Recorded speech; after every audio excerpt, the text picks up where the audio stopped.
Teka lang pre, sandali lang, masyado kayong nagmamadali. Sa tingin nyo ba ganun talaga? Alamin nyo ang tunay na kahulugan.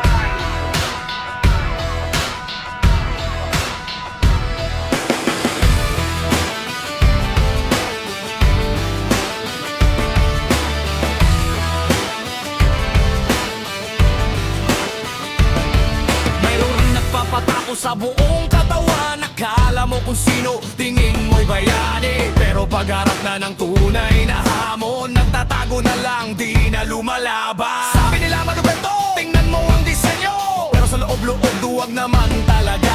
Ang tapang ba ay nasa balat na inukit o nasa pusong di natitingnan ng tako?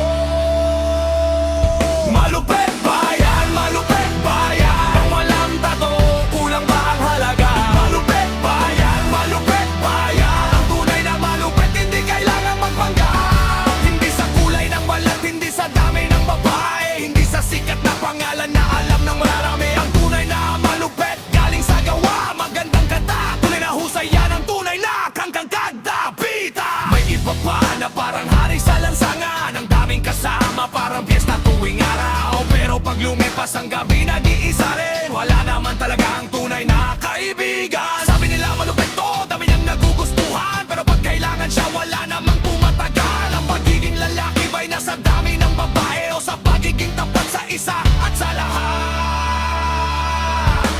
May iba naman na sikat sa radyo at telebisyon, lahat ay nakikinig, lahat ay nakatingin, pero pag alis ng ilaw, walang saysay ang salita, wala naman talagang natutulungan ng kapwa. Sabi nila malupit to, kilala ng buong mundo, pero ang ugali na pangit naman talaga. Ang pagiging sikat na ay sukatan ng halaga, o ang pagiging mabuti kahit walang nakakakita.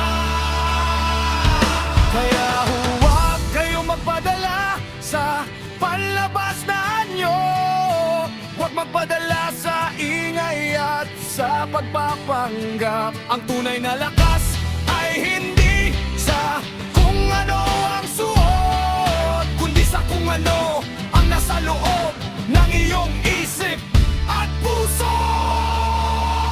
Malupit ba yan? Malupit ba yan? Kung walang totoo, kulang ba ang halaga? Malupit ba yan? Malupit ba yan? Ang tunay na malupit, hindi kailangang magpanggap. Hindi sa kulay ng balat, hindi sa dami ng babae, hindi sa sikat na pangalan na alam ng marami. Ang tunay na malupit, galing sa gawa, magandang kanta, tunay na husay yan. Ang tunay na ganda, yan ang tunay na malupit. Walang kailangang ipagmalaki, kasi ang gawa niya nagsasalita para sa kanya. Malupit ba yan?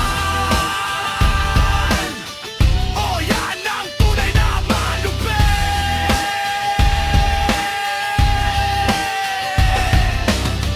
Teka lang pre, sandali lang, masyado kayong nagmamadali.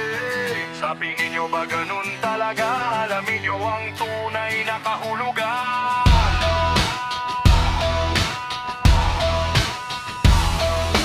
Mayroong nagpapatato sa buong katawan, akala mo kung sino, tingin mo'y bayani. Pero pagharap na ng tunay na hamon, nagtatago na lang, di na lumalaban.